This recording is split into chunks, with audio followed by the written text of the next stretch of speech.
And tonight we're happy to be here with Zak Salih and Lydia Kiesling. Lydia Kiesling is the author of The Golden State, as well as a 2018 National Book Foundation 535 honoree. She is a contributing editor at The Millions and Ziziva, and her writing has appeared at outlets including The New York Times, The New Yorker Online, The Cut, and The Guardian. Zak Salih earned his BA in English and Journalism from James Madison University and his MA in English from the University of Virginia. His fiction and nonfiction have appeared in Foglifter, Epiphany, The Millions, Kenyon Review Online, and the Los Angeles Review of Books, among other publications. Let's Get Back to the Party is his debut novel. He lives in Washington, D.C. I encourage everyone to use the Q&A feature on Zoom for any questions or comments you have during the discussion and reading tonight. And about around the top of the hour, we will get to them. And enjoy the show.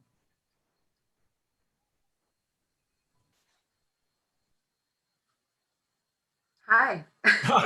We're on. Hi, Lydia. How are you? This is happening. I am well. How are you? Debut I'm author. surviving. I feel like that's the most that anyone can say these days, right? Is that we're surviving. You think you're having a bad time, just you could be Ted Cruz, right? So things are always better. Yeah, it's surreal. This is day 3. And yeah, it's physically in the world. It's just very it's very I'm and it doesn't help that there's a giant face on the cover of this book, so every time I stare at this book it's staring back at me. And yeah, it's been great so far. Yeah. Well, I like your positive and upbeat attitude about this because I That think I'm heavily medicated, Lydia. Good. Yeah, well, I think it's so kind of sick making a time to release your book into the world in any case, and then under these circumstances it's just Yeah, yeah. But what is kind of nice and comforting is that there have been so many other writers with so many other fantastic books who have done it. So in a strange way, it does suck, but I also feel part of, I don't know, like an elite group of yes. people, of debut writers who have had this experience, and it's always more comforting to endure something awkward when you know you're not doing it alone, or when other people have done it for you, before you. And unfortunately, I feel like there will be plenty of other debut writers who are going to be in my shoes for some time to come. But Yeah, I guess at this point there's like several generations of pandemic debut writers. Like the ones who really got screwed are like coming out like February, March, April of last year. And I suppose if you really wanted to be glib about it, we could talk about it in waves. But yes, that would no, that that's would. that's for the historians. They will, and the You mean the historians who will talk about the history of debuting during a yes. pandemic? No, this your work of art that will resonate through the ages. Or at least will stare you down through the ages. Yes, it is a great cover. So I think for our attendees, hello, thank you for coming, and thanks to Green Apple and Erica for hosting. And Yes, thank you very much. we had talked about, so I think we're just gonna have an informal conversation, but I do want Zak to read from his beautiful book. But sort of to kick us off, I'll say I feel like we've known one another, but I actually don't know you at all. I had the privilege a few years ago. I used to edit a website called The Millions, and we published a couple. I think you've written more for them since I left, but Yeah. in my tenure there, published a couple of really wonderful essays, and so I feel like I know you through those and through your novel. But I was like, I don't know what he does during the day, so my I have just Is he like even real? just like what what does your life look like from the day to day, just generally, and Yeah, that's my first thing. It's a very prosaic question, but I'm just curious. What does my day-to-day life look like?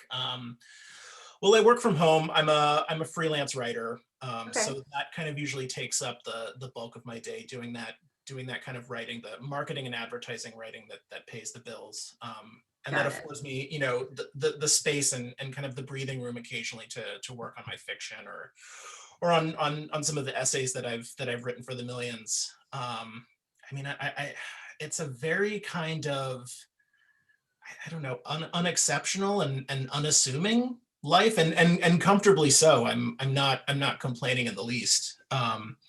But yeah, that's the kind of writing that I do to pay the bills. I live here in DC. We recently had a tiny little insurrection. I'm not sure, maybe you didn't hear about it.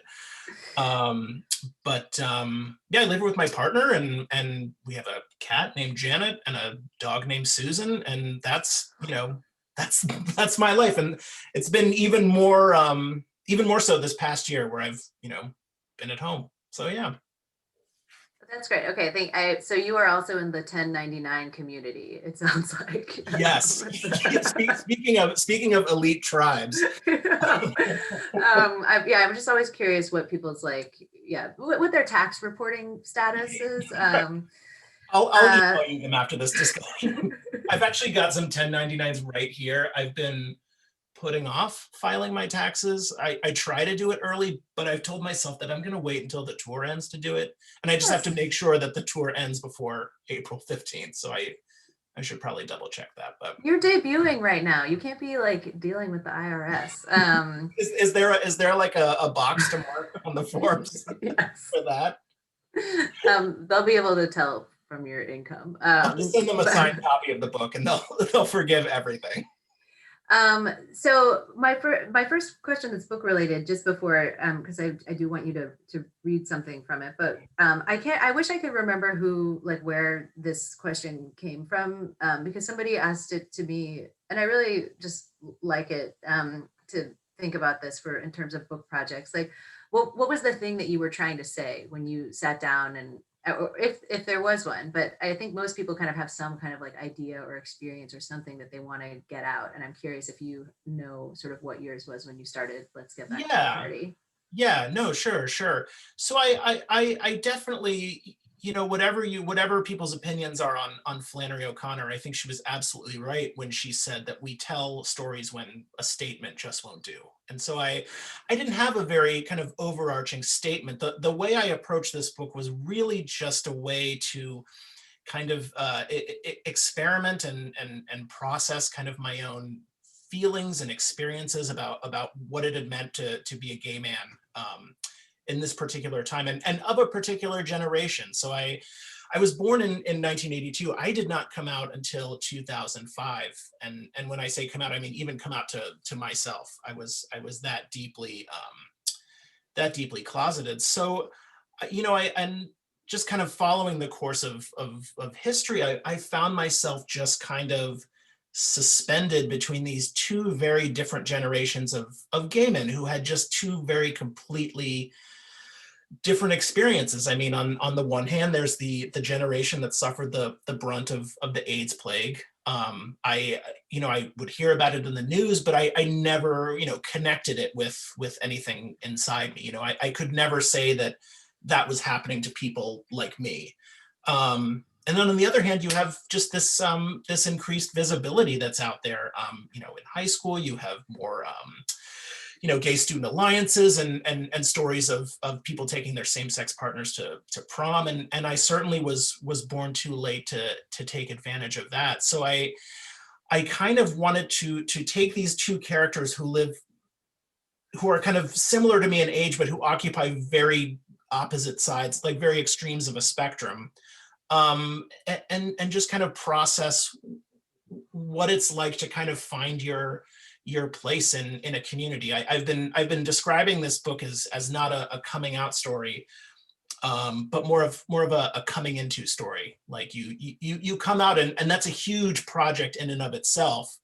But then there's also a coming into a community of people, some of whom you may identify with, others of whom you may not, people who have different opinions, different ways of thinking and being gay, but you're also kind of coming into a community with a history, of course, but also a future. So I would never be so bold as to, say like, oh, this is my overarching statement on being gay. And I think that's one of the beautiful things about fiction is it allows people to, at the risk of sounding non-committal, it allows people to explore and pose questions and leave the hard work of coming up with answers to the reader. Well, that's a wonderful answer, though. I have a couple of things I want to ask you. Yeah. Hopping off of that, but would you like to read for us? Yeah, sure. I will. So the novel is in two different voices, but I feel like for the sake of expediency and to not have to explain much, I will read a section. So there are two characters. One is named Sebastian Mote. They're both in their mid-30s. Sebastian teaches English and art history in high school, and he attends a wedding. This is about less than a month after the 2015 Obergefell ruling on same-sex marriage, and he runs into an estranged friend, a friend of his named Oscar Burnham, and they are kind of frenemies, and so they kind of flit in and out of each other's lives throughout the course of the novel, and so the novel switches back and forth between their two very, very different voices. So it's, you have to forgive me, I was watching The Great British Bake Off before this. So I like to think of this book as like making a babka, right? Like they're like braids and they're braided, and then you put them in a pan and they cook into this one loaf of bread. And so this is that loaf of bread. Anyway, all that to say, this section that I'm going to read is in the voice of Sebastian. And there's not much you need to know. He is, like I said, he's an art history teacher, and he is arriving at his trailer on the school grounds because the school is undergoing construction, and he is getting ready to start a new year. My trailer, T5, sat in the shadow of two basketball hoops. Its thin door creaked open onto a room with threadbare gray carpeting. The overhead lights did little to improve the gloom. As I walked around the space, I noticed how tender the ground underneath was, imagined at some point during the school year a student dropping thigh-deep through the floor. I put my boxes on the empty teacher's desk. My computer was scheduled to arrive next week, and began to rearrange the scattered tables and stacked chairs so they faced me and, behind me, the whiteboard. I thought of my own school days, the dated clack of rotating slides in my own AP art history class, a Gothic church or Botticelli Fantasia, sometimes appearing upside down to titters from those students still awake. Now I pulled everything up on a computer screen, a slideshow I could build and edit right from my desk. Still, I couldn't give up the laminated exhibit posters I'd picked up at thrift stores, or the paintings I'd printed on stock paper my first year of teaching, inspired by a high school teacher who'd collaged his entire classroom with writing from students who'd long since graduated, some of whom could very well have already been dead. I wondered if the thin defenses of this roughshod kingdom could handle so many prints and posters. Was surprised the television suspended from the ceiling hadn't already brought about the trailer's collapse. And the books. I always save the books for last. Art books and exhibit catalogs, my own, my father's, collected over the years from secondhand shops, from museum discount piles and library sales. Books on Renoir, Degas, Cassatt, Picasso, Hiroshige, O'Keeffe, Trumbull, Turner, Monet. Special exhibits on Goya and Remington, on illuminated manuscripts, on printmaking, on the Ashcan School. Academic studies of Raphael and Gauguin, of Egyptian deities and Byzantine angels. A paperback of Vasari's The Lives. Poems by Michelangelo, letters by Van Gogh, essays by Ruskin. Multiple editions of textbooks by Jansen and Stockstad warping the straight edge of an entire shelf. These I unpack ceremonially, one by one, to the sound of jackhammers and the beep of reversing construction vehicles from outside.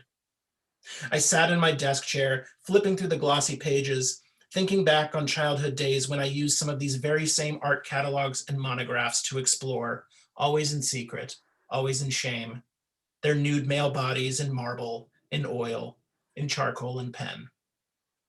Those dumb, silly days when I was naive enough to believe I was the only person in the world who lived with the deep dread of dreaming about other boys' penises, lips, stomachs, buttocks. At sleepovers with friends, the small group I'd managed to cobble together after Oscar disappeared the summer before 7th grade, while other guys crept into computer rooms and waited impatiently in the dark for nude women to appear line by pixelated line, I'd long to be back home, in my bedroom, staring into the soft face of the young Joseph Mallard William Turner in his self-portrait from 1799. The enormous eyes, the dark bubble of his lower lip, the handsome Roman nose, the parted forelocks. Imagine an entire gallery crammed like some 19th century European museum with Turner's self-portrait and countless other works curated over the years.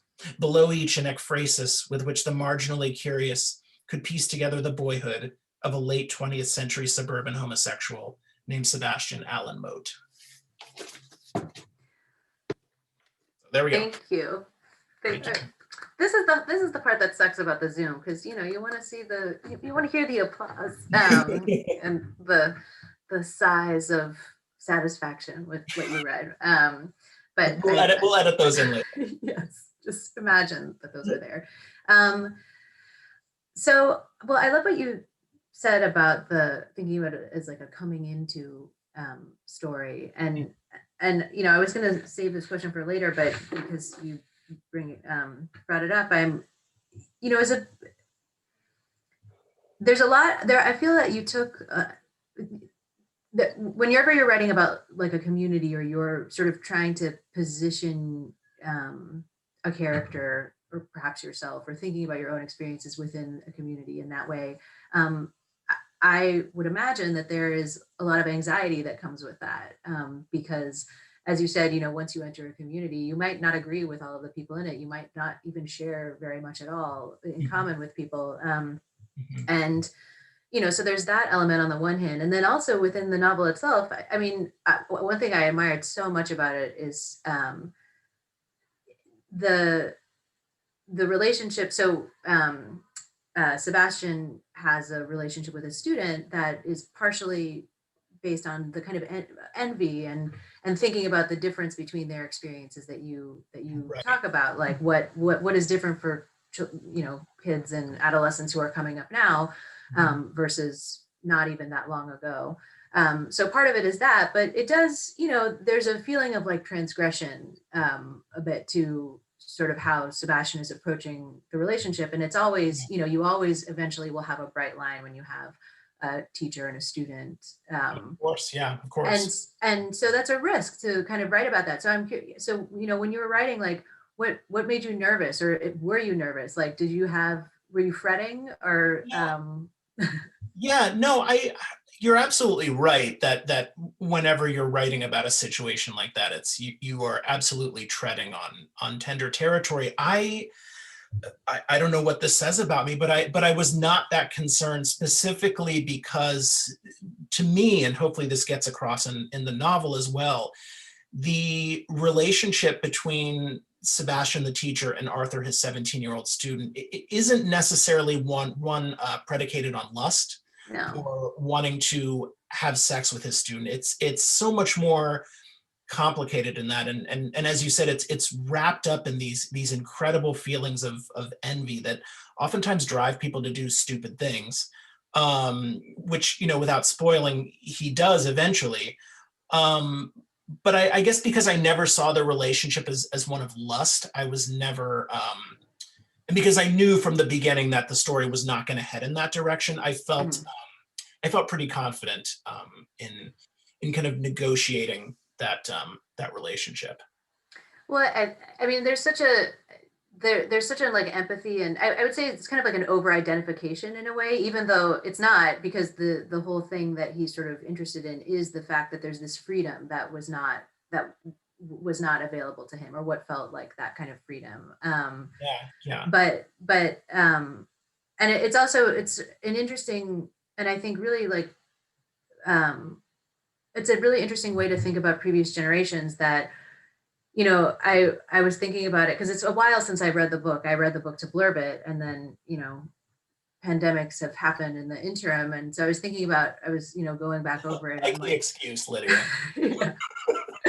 um, and, and so much of, I won't like belabor this, but you know, sometimes I feel like the way people talk about teenagers and high schoolers and like younger generations now is in the context of like a horrible cancel culture conversation, and like, oh well, like now, you know, it's like so hard to be a teenager. It's like such a different.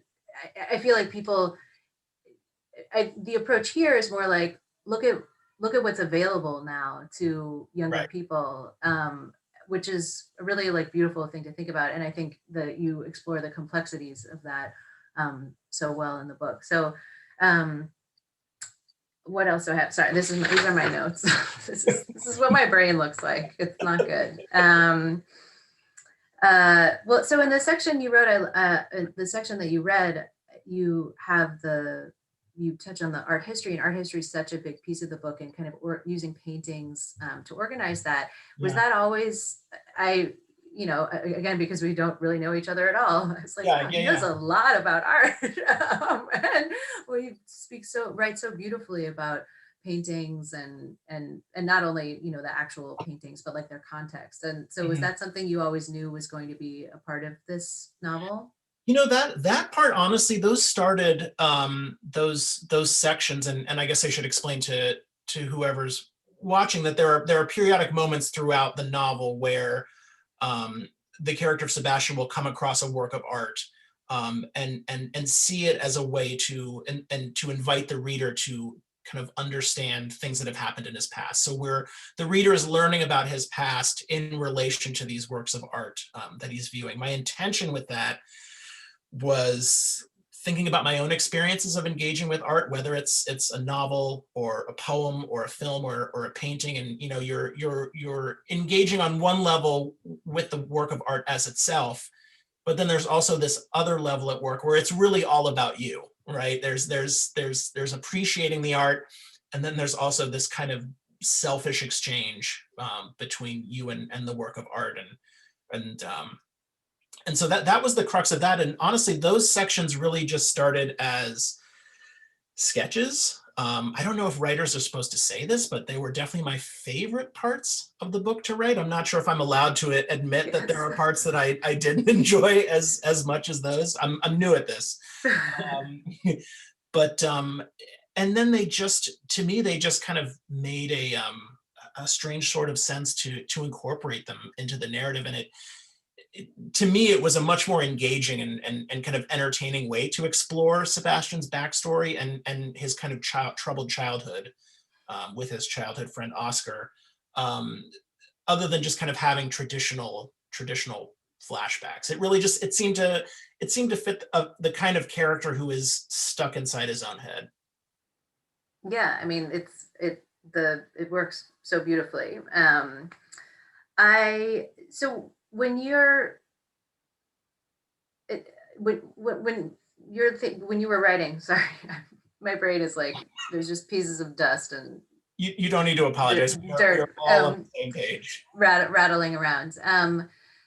Were you thinking as you were writing about?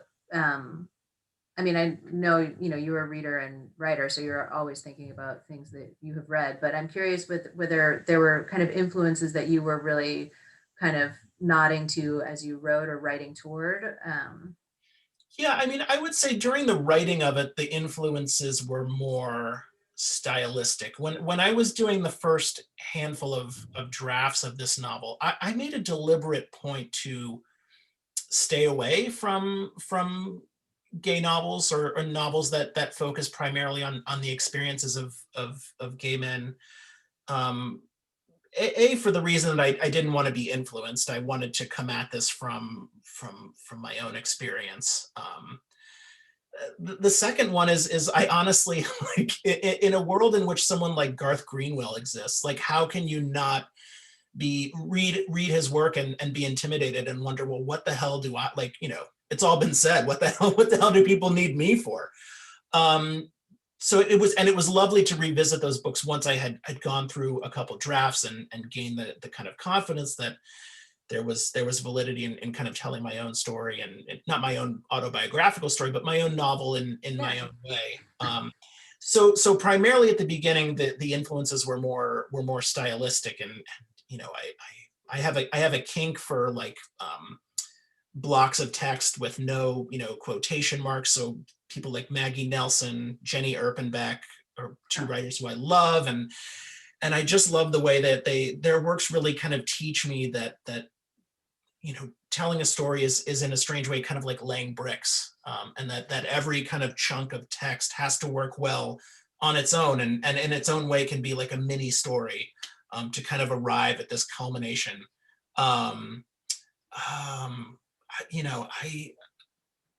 I have a soft spot for, so I should explain that the character of Oscar speaks in a very different voice than Sebastian. He is a lot more surface level. He is very, he's very kind of ugly towards people. He's not ugly because of his particular views. I think he is kind of ugly because he doesn't understand, has no respect for the past. I mean, that's the huge difference between these two characters is Sebastian can think of nothing but the past, and Oscar couldn't even be bothered to give it the time of day. So, in that regard, he's a very volatile kind of person, and so from that angle, I was thinking of just these kind of nasty characters who are just so, you would never want to be friends with them, but you still keep reading them because their voices are so captivating, and their kind of anger and spite gives you a license to kind of engage with perspectives that maybe you wouldn't otherwise. So I was thinking of I guess the obvious case is Alexander Portnoy from Portnoy's Complaint, but also the main character from Claire Massoud's The Woman Upstairs. I remember I read that book when it had first come out, and I just remember thinking, wow, like you can have a first person narrator be this like spiteful, and it can be so fun and entertaining and just captivating. And so that was kind of something that I was trying to borrow from when I was kind of crafting the character of Oscar and his voice and the way his narrative looked on the page even. So yeah. Well, I think you were so successful in really creating like two distinct characters and voices, and that, I mean, I am a person whose agent had to like tactfully tell her to just like remove a whole other first person narration from her book, because I couldn't do the balance right of having two perspectives.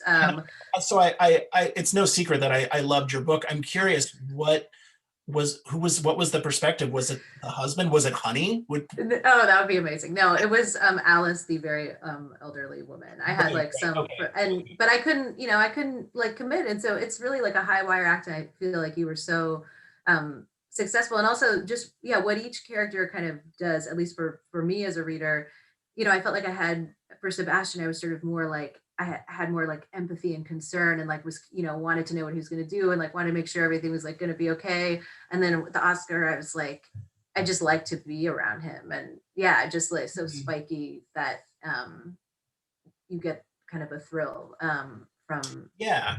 I don't, I and I guess in hindsight it all makes sense, but I don't think the novel would be sustainable for the story that I was trying to tell if I only did it in one voice. So it demanded two voices. It's a novel about cultivating identity, so first person seemed like the only real option that made sense to me. I had originally entertained on the suggestion of an agent who I queried and wrote this very nice revise and resubmit letter that really kind of encouraged me to keep working at this. And he had actually suggested opening it up even wider. And so bringing in Arthur, the student, and then Sean Stokes was the elderly writer who Sean befriend, or who Oscar befriends, and kind of having this be, you know, like four points of narration, right? So four main characters instead of two, and then two supporting characters. And I tried it for a while, but then the novel got just way too big, and I had always envisioned this as a very kind of like you know, the kind of like slim story you could like slip between someone's ribs, right? Like it became too bulky, and I feel like the bulkiness made it became about everything, when really what I wanted to capture were Oscar and Sebastian's experiences. And so that everything we know, everything the reader knows about Sebastian, or excuse me, about Sean and Arthur, these kind of like polar opposites from different generations, everything that the reader knows about them, they can only glean from the two voices that were given. And I completely understand if some readers find that frustrating. However, to me, that really kind of captured this really profound sense of envy, right? You think about the people that you envy or obsess over, and you know, we all have them to some degree, although it's highly dramatized in this book. But you know, you're never getting the full picture. You're not thinking about them. You're focused on the image of them, or whatever image of them you have in your head, and so you're not engaging with them as people. And so this is, I think, why a lot of times the people obsess over and dwell upon it, I think, end up disappointing us for some reason. Not because they've done anything wrong, but because they're human and they're messy. I have an interloper in Do we have another fan there? Can you go, please? Can you go? Go find Daddy. Go find Daddy. Go find Daddy. Okay, I'm sorry. I'm gonna just shoo her away. It's fine. Go. Which leg? Tim, I have Ernie's up here.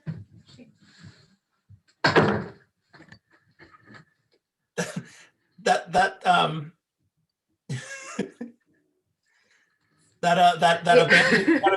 abandoned doll left behind on the bed was really, that was an amazing touch. I commend your God. It's horrible. It's like an upskirt too of the degraded life of the Barbies in my home. It's okay. This is a book about gay men. We're not interested. I'm so sorry. Apologize. My spouse had one job. Yeah, he's going to end up in a New York Times article now.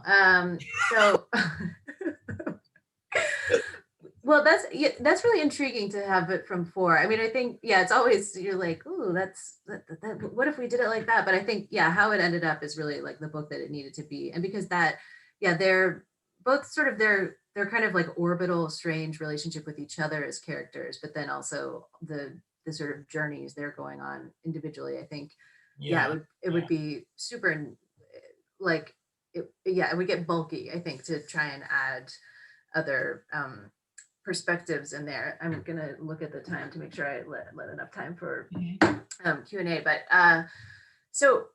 actually, when you talk about like your drafts, like what was how I'm curious, as you were doing these back and sorry, this is crafty, but I'm just curious, like did you kind of write one perspective like all the way through, or were you really like going back and forth? How did you make sure you were like keeping each one where it needed to be? I feel like I can be honest with you, as one would hope from the person who's interviewing them. I didn't write the arc of Sebastian's story and then stop, and then write the arc of Oscar's story and intertwine them afterwards. I literally went forward in time, and I would get sick of one voice and then feel like I needed to transition to the next. And then when I got tired of that voice, I went back, and there was a kind of natural rhythm. And I'm not entirely convinced that either of these voices, just because they occupy such emotional extremes, I don't think that on their own, I think they would be too much for a 300-page book. But the way they kind of intertwined, and just in terms of these like natural beats of when I got tired writing in a voice. I imagine, I suspect, closely mimic these beats where the reader is like, okay, like we've heard enough, and then you move to Oscar and it's a breath of fresh air, and then you can't stand him, and then so you go back to Sebastian, and that kind of waffling back and forth, you know, I don't know, at the risk of sounding manipulative, I feel like it allows you to open yourself up to the characters more than I think you would if you were just hearing all of their story in one voice. Yeah. So, well, I mean, I would be amazed if you were like, oh yeah, I like had it all, you know, plotted out and I just like wrote through. I mean, I think to me, writing is just like, what can you personally stand to do at any given moment? Yeah, yeah. And so that makes sense to me as a method. Were you, so you mentioned like doing a couple of drafts, like how was this like a book that got written in a short period of time, or is this like a long, Um, long one? I mean, I've been thinking about it. I suppose you could argue I've been thinking about it since I came out of the closet. But you know, I had thought about writing a book for a while. I mean, I mostly just wanted to take my fiction seriously. I had put it off for so long. I mean, I had not written fiction since high school, and I was just really starting to suffer psychologically because of it. Much in the same way that I was suffering psychologically because I was closeted. And at a certain point, you know, something as intrinsic to your identity as your sexuality or as your identity as something like a writer, you know, that's not like it's not like I want cake, I shouldn't eat it. You know, it will, it's so intrinsically a part of you that it will out. And if it doesn't, you're just going to continue to suffer. So I just got to a point where I had finally finished paying off my student loans, and I just said, fuck it, I'm going to take a 6-month sabbatical, and I'm going to focus on my fiction writing, and if nothing comes of it, you know, at least I can say I tried. Now I can go to my grave saying, well, I don't have to wonder what it was like if I came out of the closet, because I did it. Like I know what that life could have been like because I'm living it. So I took that kind of same approach to this book. So and it had been marinating in my head for some time. So when I finally committed to doing it, 3 months to get through a first draft. Wow. And then I left some breathing room. And I don't know how you work, Lydia, but so for me, I print something out and then I keep it on a stack and then I retype the whole document. And in retyping it, I edit and revise and rewrite and remove characters and add characters. For some reason, I've just never, I've had a real hard time, you know, editing with a pen. To me, and maybe it's because my brain, my fingers, it's easier for my fingers on a keyboard to keep up with my brain or the voice in my head. But I'm so in awe of people who even write drafts in longhand with pen or pencil on paper. That seems that seems like living by candlelight now. It seems, you know, it's antiquated and it's cute, but you know, is it practical? You know, and whatever works for everyone else. You're gonna be canceled.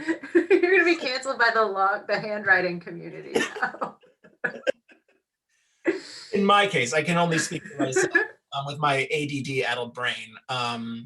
Yeah, I just retype, and that's kind of how I edit. And then eventually the book has enough of a solid shape that then I can go through and kind of make little edits in pen here or there. But for the bulk of it, you know, at least at the beginning, yeah, I'm typing and printing and then retyping. For some strange way, that's, you know, I can't go in and take a word out of a sentence. I have to retype the entire sentence and just take that word out in the process. I know other people who do that. I think that's an intriguing practice to me, the kind of retyping. But Yeah. I love the idea that the book was just like, it was just something that had to get out of you. And I feel very similarly. Yeah. I'm not, obviously there are like many differences between us, but in terms of, as a writer, I say both like kind of my process and like motivation is so similar. And I just want to say, like, you did it. And that's so, I mean, it's, I've, Yeah, well, we both did it. We both did it, Lydia. well, I mean, it's like, I'm really stuck right now, just for like a lot of people are, professionally, for you've met one of the reasons, but and you know, just how everyone's life is kind of at a strange inflection point right now. Yeah. But one thing I do feel is, even though I have anxieties about like future writing and like would like to continue to write, I don't have that one, like, I'll never know if I can do it, or like, unless I just do it. Yeah. And that is a relief. That's like a psychic relief to me, that Absolutely. yeah. Absolutely. And so you have it, you did it. So now I can just get back to the fact that writing is awful and I don't want to do it. Like every other writer now. Exactly. Now you can be like, oh. The romance is all gone. Now it's just another fucking job. Okay, so I think we're now at I have 9:42. yeah, oh yeah, it's 3 hours ahead there. At 6:42 here. I'm Yeah, gonna sorry. look. I'm gonna encourage people. So I'm administering the Q&A, and I We don't have am. questions. So now, if you do have a question, please feel free to add it into the Q&A, and we will. We'll just keep talking. What should we talk about? Well, I have more. I'm going to try to decipher my. See, this is why it's when people are like, I write everything by hand. I'm like, why? How? I can't. I literally can't read the like sentences that I wrote. Oh well, I am. This is just a. I'm wondering if you have the disease that I have. Whether do you? I mean, obviously, you're gonna. I assume read. You know, kind of like your trade reviews. But are you the kind of person who like really goes in and looks at what like your Goodreads and things like that, or have you been smart and avoided them? No. Well, so I did it first back when I only had 5 reviews, and so it was at like a 4.9, and I was like, "This is great! Everyone loves this book. This is perfect." And then I would watch it like slowly down, go down, and I've learned, and I know with common sense that it's just a numbers game, and it doesn't really say anything lasting about my work. But so I stopped looking at those reviews, and now my partner is in charge of that, and so I will just ask him. I will say, yeah, like what's the vibe? Just like thumbs up, thumbs down. Like, how are we tracking? Because every time I'll type my name into Google and I'll see my name in the novel in Goodreads, and it'll just show you the overall rating. But I mean, I won't go any further. So I'll ask him. I'll say like, so is it like, are these all like 4 stars? Like, do we have any 0 stars? What are people saying? And would you even tell me the truth? Like, so that's always difficult. I don't know how it is for you, but I just, I think this is one of the reasons I couldn't have written this book or written any fiction maybe 10 years ago, was because I just don't think that I was in the right headspace to handle other people's thoughts and criticisms. And this is, again, one of the things that coming out teaches you is to just have this intrinsic pride in yourself, and to really not give a shit about the opinions of strangers. So that kind of inner strength that's been a long time cultivating, and I don't want to sound like I have it all together. It comes and goes. That definitely has kind of kept me from focusing on the reviews too much, because you can focus on a negative review, right? But I get messages from people, and they just have such wonderful things to say about the book, and if I'm going to give the reviews weight, the bad reviews weight, then I'm under an obligation to give their positive comments just as equal a weight. I don't know. Am I foolish? Should I be going on? No, you're amazing. I'm delighted by how like healthy you are in your mind, that that seems like the best approach to take. And yeah, I mean, I am like, I take a really pathological like interest in reading mine.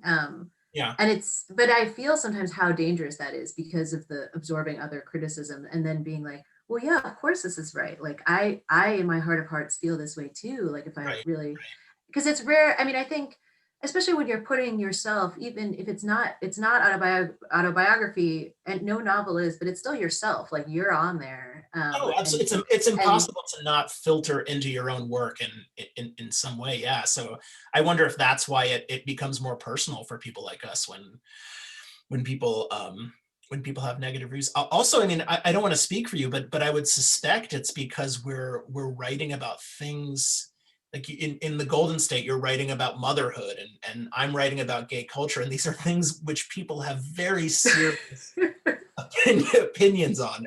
You know, so I feel like that doesn't help, right? Like if we'd written just like a straightforward murder mystery, I wonder if the Goodreads reviews would be as kind of, yeah, I don't know. I just feel like when you're writing about the kind of topics that we write about, you're really just inviting people to disagree with you, and that's great.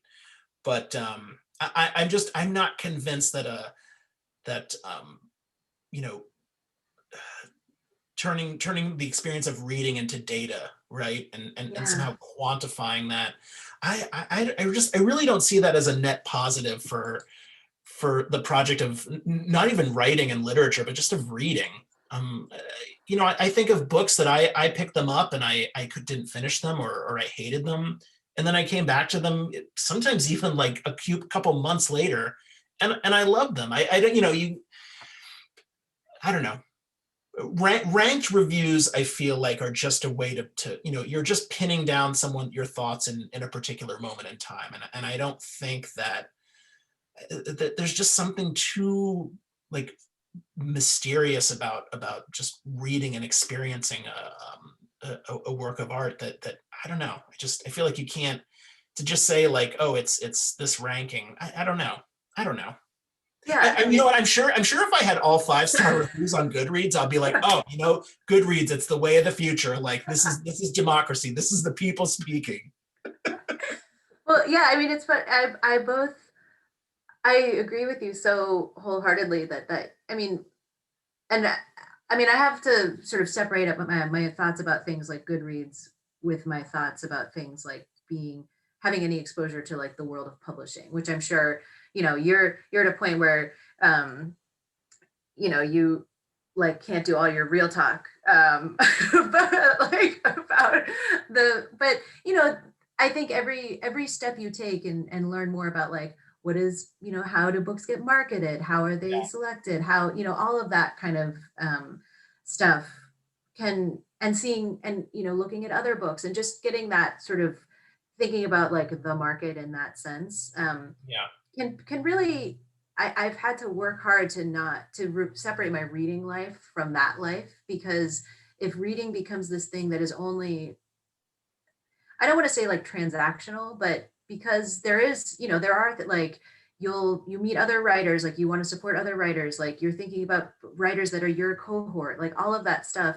And yeah, I think what most writers have in common in their heart of hearts is that they are readers, and that reading is like a kind of precious, like sacred thing to them that has really been formative and been like a solace to them. And so yeah, it's tough when that suddenly is like, there's like, you feel things encroaching on it in that way. yeah. And Goodreads is definitely part of that whole kind of like, although I mean, now there are some definitely that I've seen that I've been like, ouch, like that is physically painful, but more, some of them are just really interesting because I'm like, wow, you could never, like, people are just so different and it's bizarre. Oh, I just saw a notification pop up, so I'm gonna click Oh, the yeah, we have a Q&A. question. Okay, so here's a question from D'Artagnan.